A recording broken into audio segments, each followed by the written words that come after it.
Bismillahirrahmanirrahim. Assalamualaikum warahmatullahi wabarakatuh. Yang dihormati dan dikasihi Al-Fadilah Ustazah Dr. Nur Zainatul Nadrah Zainul, yang dikasihi para sahabat seperjuangan sekalian. Jadi insya-Allah pada sesi kali ini saya akan memilih tajuk individu, iaitu berkaitan kajian kitab Safwah At-Tafasir karangan Imam Muhammad Ali As-Sabuni. Jadi insya-Allah pada hari ini saya akan membicarakan tajuk berkaitannya. Okey, kita pergi kepada slide seterusnya, iaitu isi kandungan apa yang akan saya bicarakan dalam sesi kali ini, iaitu yang pertama pendahuluan, yang kedua poin kosong itu objektif, seterusnya biografi penulis, seterusnya metodologi penulisan, dan seterusnya 5 ayat pilihan, dan seterusnya kesimpulan, dan 7.0 refleksi, dan akhir sekali iaitu rujukan. Dan inilah gambar Syekh Muhammad Ali As-Sabuni untuk pengetahuan sahabat-sahabat sekalian. Jadi insya-Allah 1.0 pendahuluan. Al-Quran dan hadis merupakan dua sumber ilmu yang terdapat dalam Islam. Islam juga merupakan agama yang penuh dengan peradaban. Tradisi penafsiran Al-Quran telah bermula sejak zaman Rasulullah sallallahu alaihi wasallam diutuskan lagi. Kemudian khazanah ilmu tafsir ini diteruskan oleh para sahabat, di antaranya Ibnu Abbas, Ibnu Mas'ud dan lain-lain lagi. Seterusnya diteruskan oleh para tabi'in, di antaranya mufassir yang dapat dilahirkan, antaranya ialah Mujahid, Atta' bin Abi Rabi'ah dan sebagainya. Ilmu tafsir ini terus berkembang luas pada zaman kontemporari ini dengan wujudnya pelbagai jenis tafsir yang dikarang oleh para mufassir. Di antaranya iaitulah yang saya akan bicarakan kali ini, iaitu kitab Safwah At-Tafasir oleh Syekh Muhammad Ali As-Sabuni. Okey, 2.0 objektif. Apakah objektif dalam tugasan ini? Objektif yang pertama iaitu objektif umum, mengenali kitab Safwah At-Tafasir karangan Imam Muhammad Ali As-Sabuni. Objektif khusus, yang pertama menjelaskan biodata pengarang kitab Safwah At-Tafasir, yang kedua menjelaskan metodologi penulisan kitab Safwah At-Tafasir, yang ketiga analisis 5 ayat berdasarkan kitab Safwah At-Tafasir. Dalam analisis 5 ayat ini saya memilih ayat-ayat mutasyabihat yang ditafsirkan oleh Syekh Muhammad Ali As-Sabuni dalam kitabnya Safwah At-Tafasir.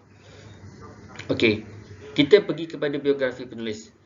Okey, Muhammad Ali As-Sabuni, nama diberi. Ini gambarnya. Inilah Syekh Muhammad Ali As-Sabuni.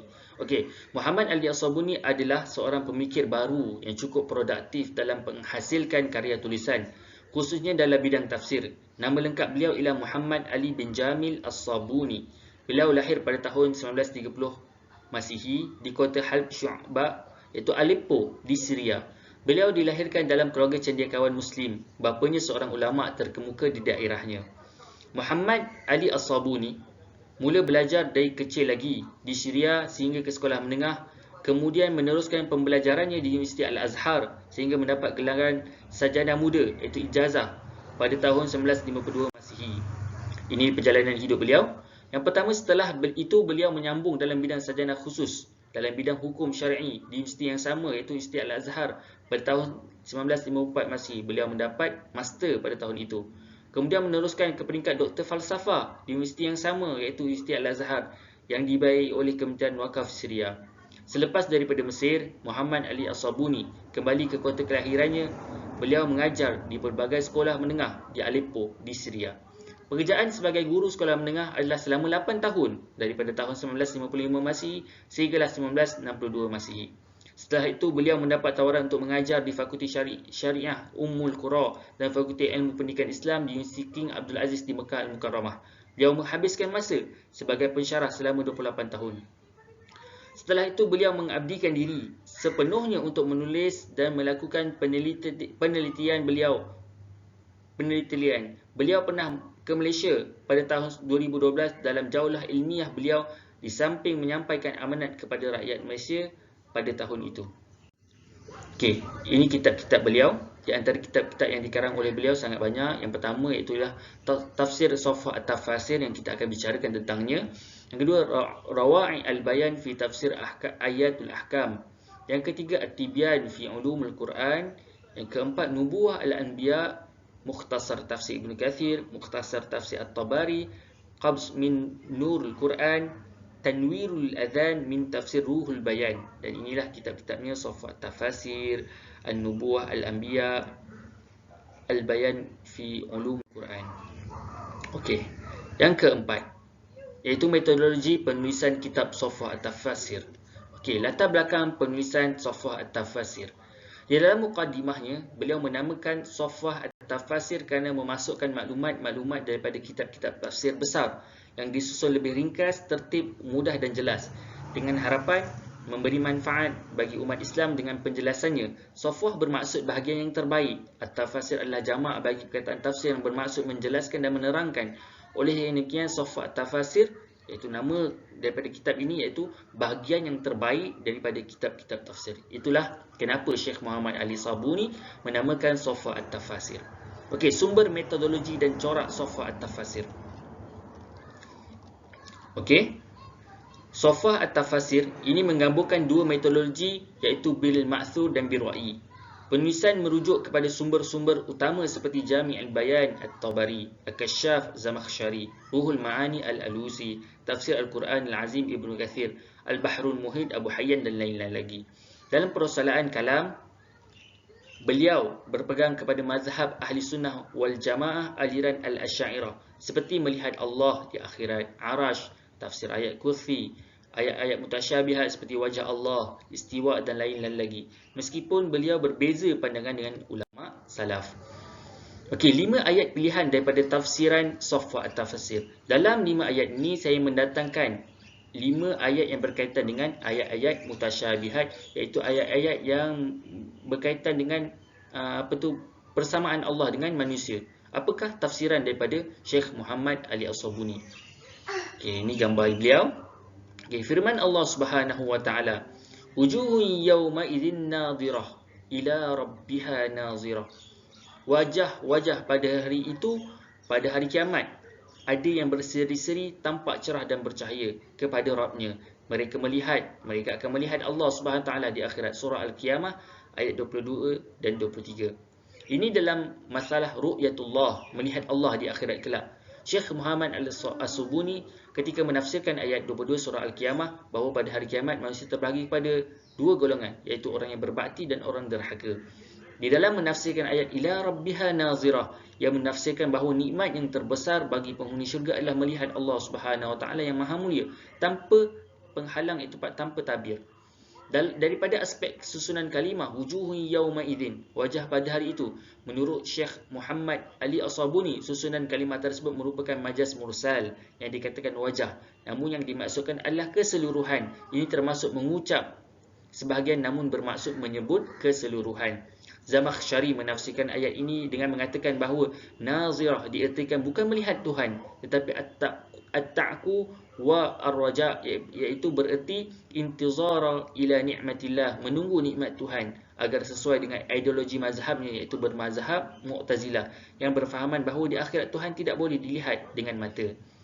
Sedangkan golongan Al-Asy'ariyah menafsirkan perkataan nazirah tidak boleh diertikan dengan memikirkan, kerana akhirat bukanlah tempat berfikir. Juga tidak boleh diertikan dengan menunggu, kerana wujudnya, iaitu muka atau wajah, tidak dapat menunggu. Yang menunggu ialah manusia. Oleh kerana itu, makna kalimah nazirah mesti bermaksud melihat dengan mata.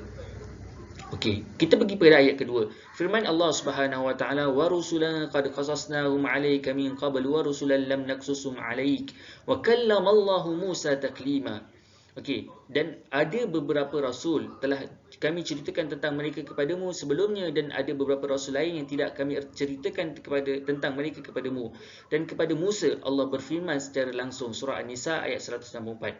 Ayat di atas membahaskan tentang sifat kalam Allah Subhanahu wa taala. Syekh Muhammad Ali As-Sabuni ketika menafsirkan ayat ini mengatakan bahawa Allah Subhanahu wa taala hanya menyebut Musa yang diajak berbicara tanpa ada perantara. Oleh kerana itu Musa disebut kalimullah, iaitu yang berbicara dengan Allah, sedangkan penegasan lafaz takliman itu menghilangkan kemungkinan majaz.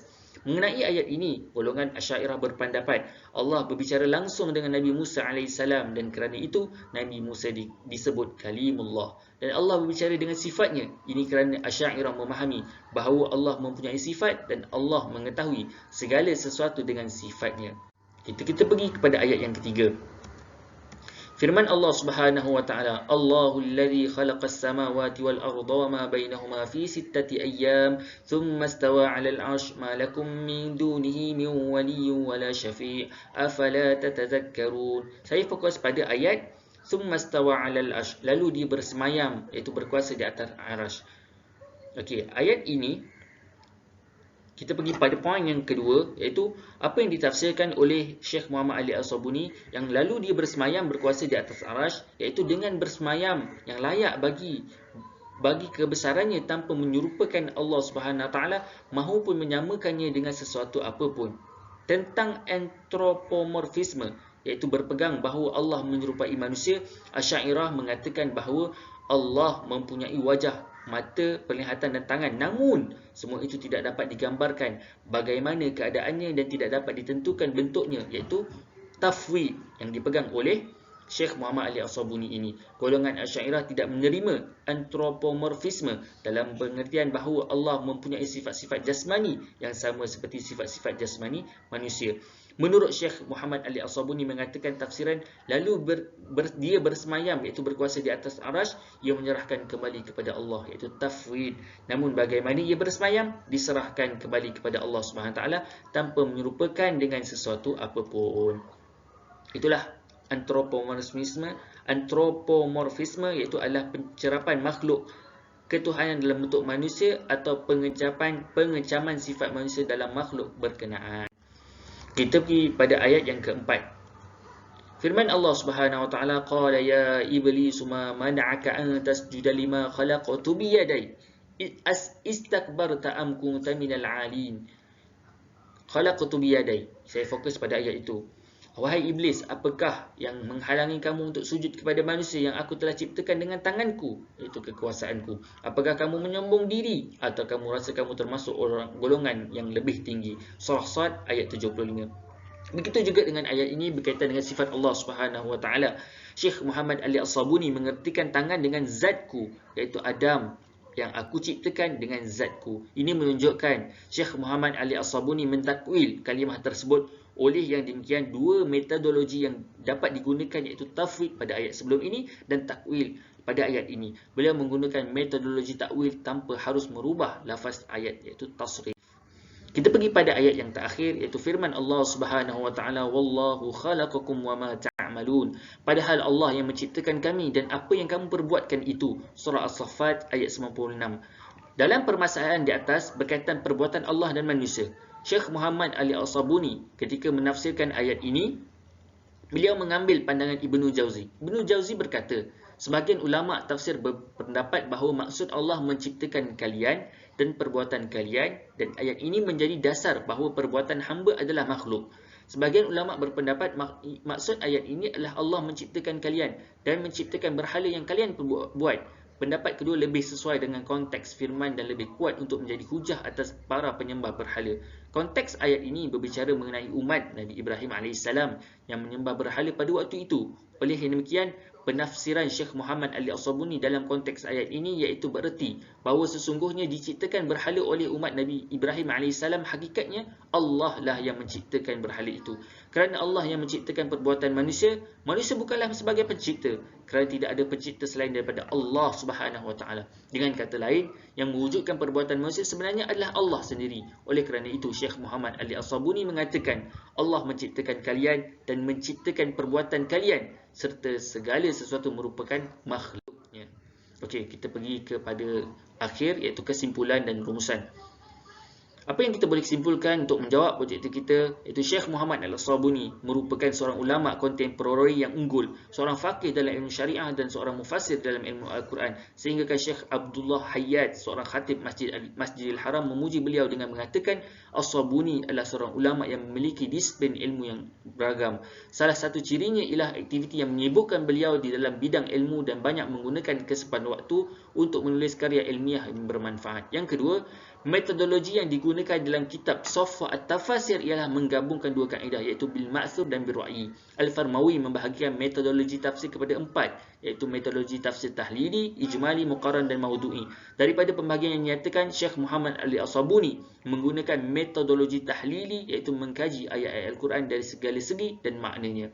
Dan kesimpulan yang terakhir yang boleh kita ambil iaitu daripada 5 ayat yang menjadi pilihan berkaitan perbahasan ayat-ayat teologi iaitu ayat-ayat mutasyabihat, beliau lebih cenderung kepada ahli sunnah wal jamaah aliran al-Asy'ariyah, dan beliau juga menggunakan kaedah tafwid dan takwil. Dua kaedah iaitu tafwid dan takwil di dalam menafsirkan ayat yang berkaitan dengan antropomorfisme, iaitu ayat-ayat mutasyabihat. Okey, refleksi. Saya teruja menerima tugasan berkaitan kajian kitab-kitab tafsir ini dan saya memilih untuk menulis berkaitan kitab Safwa at-Tafasir. Ini kerana merupakan kali pertama saya menulis dan mendapat tugasan seperti ini. Tugasan ini juga memberikan kepada saya sedikit sebanyak dalam menambah ilmu dan maklumat tentang ilmu tafsir. Pemahaman saya mengenai ilmu tafsir dan kitab-kitab tafsir bertambah dengan pembacaan beberapa buku rujukan dan jurnal yang menjadi asas dalam penulisan ini. Saya seronok dan gembira dalam menulis tugasan ini kerana ia bukanlah bidang khusus saya. Jadi sedikit sebanyak membuatkan saya perlu lebih berusaha dan banyak membaca dan dalam menyiapkan tugasan ini. Okey, ini bibliografi iaitu rujukan. Ini antaranya kitab-kitab ataupun jurnal yang saya rujuk dan laman web, laman seseorang yang saya rujuk. Okey. Sekian, terima kasih. Wabillahi taufiq wal hidayah. Wassalamualaikum warahmatullahi wabarakatuh.